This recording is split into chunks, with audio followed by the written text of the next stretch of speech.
Hey guys, this is Dexum, and here's the Marvel Heroes Omega ranking of characters 21 through 30. Wolverine is one of the toughest characters in the game to play, not because his abilities are hard to learn, and it's not because he's a weak character, it's primarily because all of his abilities are melee abilities, and while leveling him up, his Fury mechanic is extremely limiting. To that end, many may feel that Wolverine is a boring character to level, and personally I was one of those people, but taking an unbiased stance on Wolverine, his simplistic nature actually works out in the end. Though he has few viable builds at the top end post 60, his bleed build is extremely powerful, and he even has some builds that favor his brutal strike, which requires you to use his signature 3 times in quick succession and then follow it up with run through or tornado claw. What puts him here in the rankings is because he's virtually unkillable. Once you hit 60, he has a lot of abilities that restore your fury, and his talent, Can't Keep Me Down, which is a final tier talent, will prevent you from dying as long as you have fury. And with several options to regain your fury, and the potential for an invulnerability and other heals, makes Wolverine a very viable option at endgame.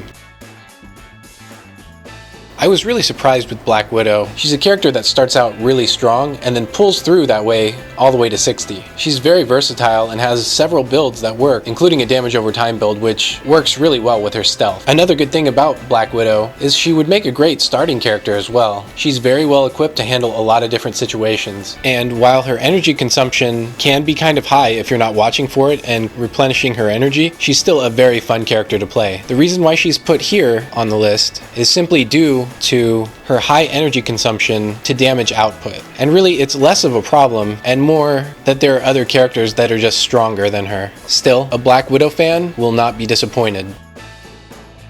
War Machine can be a really powerful character. He has a lot of fantastic abilities with a lot of AoE to dispatch large groups of opponents really quickly. He also comes equipped with a confusion grenade, which applies some of the best crowd control in the game. He also doesn't do too poorly in the defensive department, and he has several builds, including some melee and some ranged. He also just looks really cool. War Machine placed where he did because as you level him up, he utilizes something called the heat mechanic. He generates heat when he uses his abilities, and when he overheats, it gives a damage bonus to hand-to-hand and sword powers. And while this opens up the possibility for a lot of really interesting builds, for an introductory player, this can be kind of confusing and a little annoying to handle. Though, after reaching 60, there are ways to remove the heat mechanic entirely, but by doing so, you basically rely primarily on suit power, which is an energy mechanic that War Machine can use up really quickly as well. But in spite of the heat mechanic, there are some amazing builds that use heat, including some amazing builds that don't use heat. The versatility of this character both makes him a fantastic character and also a little overwhelming for certain players. But I'll tell you one thing, I don't think there's a War Machine fan out there that won't be happy with his signature ability.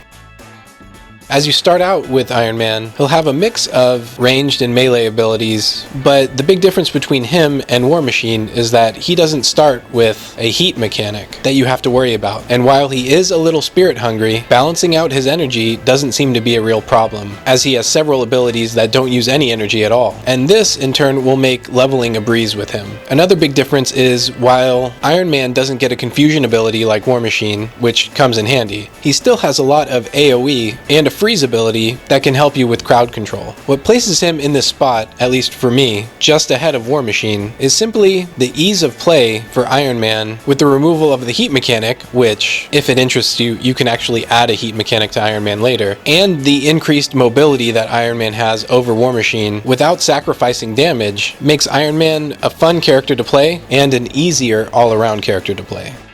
Daredevil can be a very complex character, as he's outfitted with both combo points and stamina, which actually makes him kind of a tough character to play.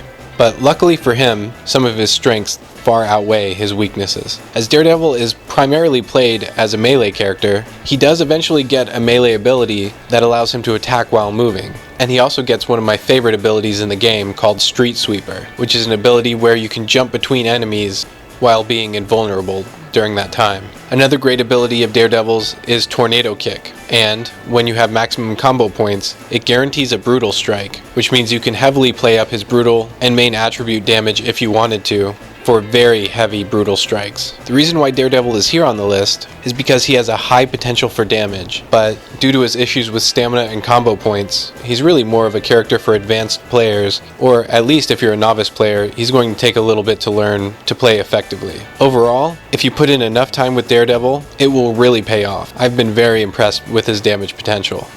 As far as stealth characters go, Psylocke is one of the most diverse. She has a lot of potential to do ranged and melee attacks, but what really makes her interesting and powerful is her ability to create psionic projections, which are essentially just copies of herself. And these act as decoys that mimic some of your abilities. So while Psylocke isn't a traditional summon character, she has several builds that will keep you summoning projections that will also mimic your moves and do a lot of damage. Another great thing about her is that she really doesn't have any energy that you have to worry about, as her only resource is a psionic barrier, which basically just restores whenever you're out of combat, and it negates 50% of your incoming damage until it's completely depleted. The reason why she's placed on the list here is because some of her builds require you to really micromanage those psionic decoys, and also some of her sustained damage abilities require you to stay rooted, and despite her psionic barrier, she's not the kind of character that can inherently take a lot of damage. Luckily, Psylocke has a lot of movement abilities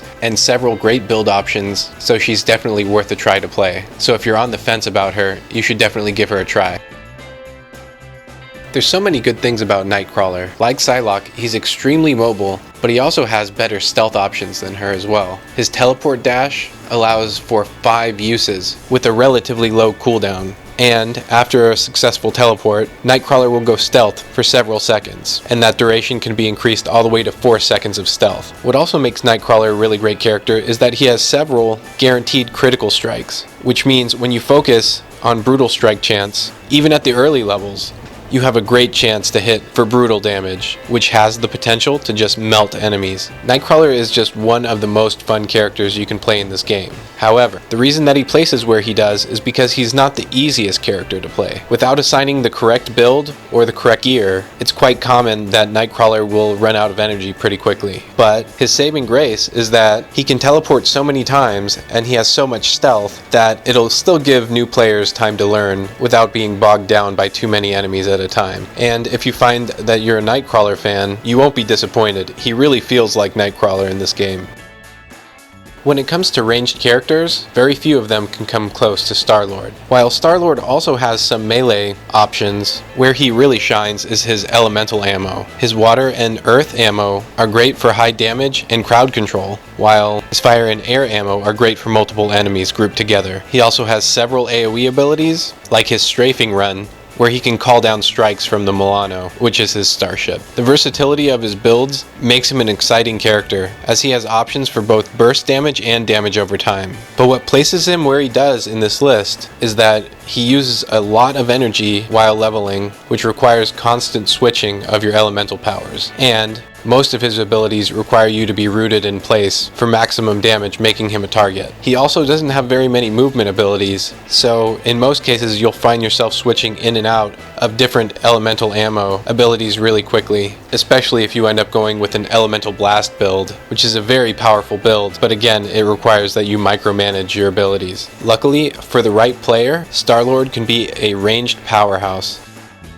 For those of you that have Iron Fist or are looking forward to getting Iron Fist when he releases, basically what you should know is take what I said about Star-Lord and then transfer it into a melee character. Iron Fist plays a lot like Star-Lord does, but nearly all of his abilities are melee abilities. You'll be able to switch in and out of stances to regain your energy, and each stance will give you a different bonus. For example, the Tiger stance gives you increased critical hit chance, while the Serpent stance gives you damage over time. One major difference between Iron Fist and Star-Lord, aside from Iron Fist being melee, is that while Iron Fist doesn't have movement abilities specifically, many of his abilities will target and move you to the enemy that you're attacking, which actually ends up making Iron Fist a very mobile character because he makes it easy to jump in and out of combat. What places him in this ranking is because while his abilities hit very hard and the different stances gives him a lot of versatility, the stances require a lot of micromanagement just as Star-Lord's abilities do. And learning the ins and outs and the ebb and flow of the stance combos makes him a very tough character for beginners.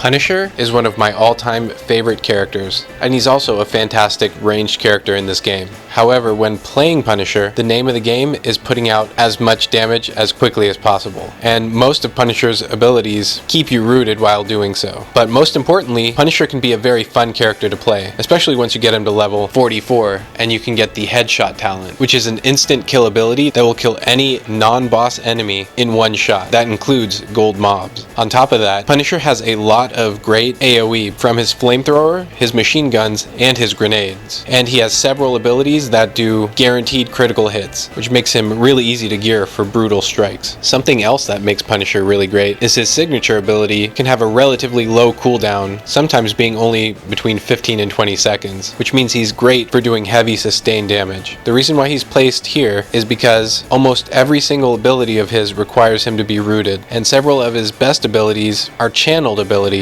which means you're a sitting duck while you're casting them. Something else I've heard about Punisher is that his abilities aren't very exciting to watch. Everything is a gun or a bomb, which is to be expected when you're playing the Punisher, but some people feel his abilities could be a little bit more flashy. All in all, for a ranged sustained damage character, Punisher is an excellent choice. Well, there you have it. Those are my character rankings for 21 through 30. If you have any questions or your opinions on your own rankings, feel free to leave them in the comments. Thanks for watching, and I'll see you in game.